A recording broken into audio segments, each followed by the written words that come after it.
missing someone.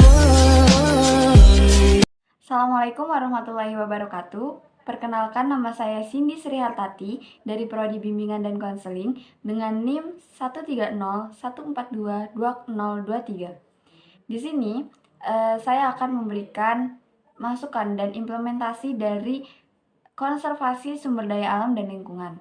Seperti yang kita ketahui, Indonesia merupakan salah satu negara dengan sumber daya alam yang sangat kaya dengan sumber daya alamnya.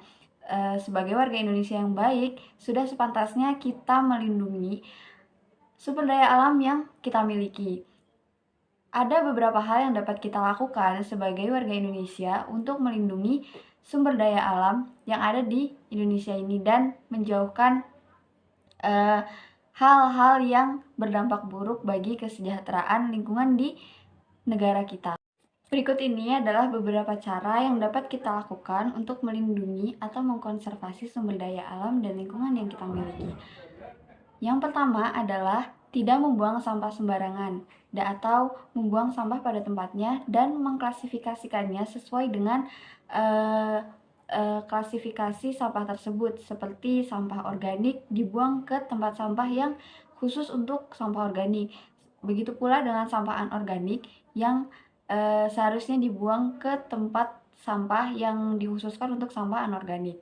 Dengan begitu, lingkungan kita akan terjaga dan terhindar dari adanya bencana banjir ketika hujan deras. Hal tersebut merupakan salah satu cara yang dapat kita lakukan sesederhana mungkin, namun tidak semua orang bisa mengimplementasikannya dalam kehidupan sehari-hari. Selanjutnya adalah mengurangi penggunaan kertas. Seperti yang kita ketahui, di zaman yang modern seperti ini, sudah sepantasnya kita sebagai manusia melek dengan teknologi yang ada.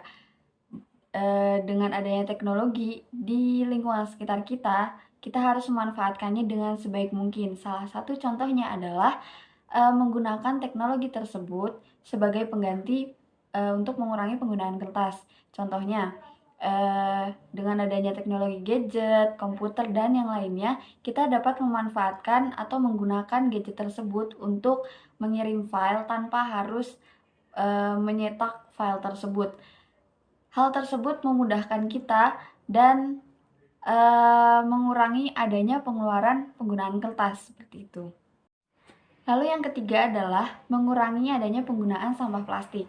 Seperti yang kita ketahui, Indonesia merupakan salah satu negara penyumbang sampah plastik terbesar di dunia. Dengan begitu, sebagai warga Indonesia, sudah sepantasnya kita sadar bahwa penggunaan sampah plastik ini sudah seharusnya kita kurangi.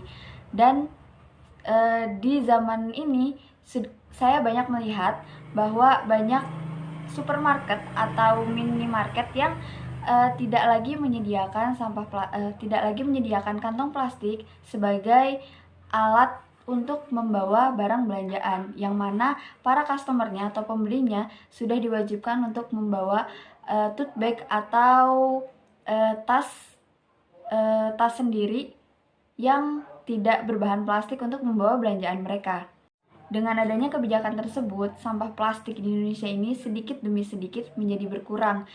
Dan sudah seharusnya tidak hanya di kota Semarang saja, namun di kota-kota besar maupun kota-kota kecil di seluruh Indonesia sudah memberlakukan peraturan seperti ini. Dan mereka sebagai warga Indonesia harusnya sadar bahwa penggunaan sampah plastik itu memang sangat berbahaya.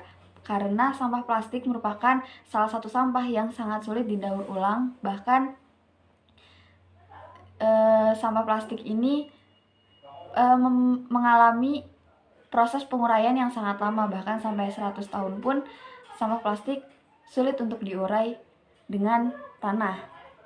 Yang terakhir adalah kita bisa memanfaatkan sampah organik seperti dedaunan, sampah-sampah sayuran, dan buah-buahan untuk dijadikan pupuk kompos yang dapat digunakan untuk menyuburkan tanaman.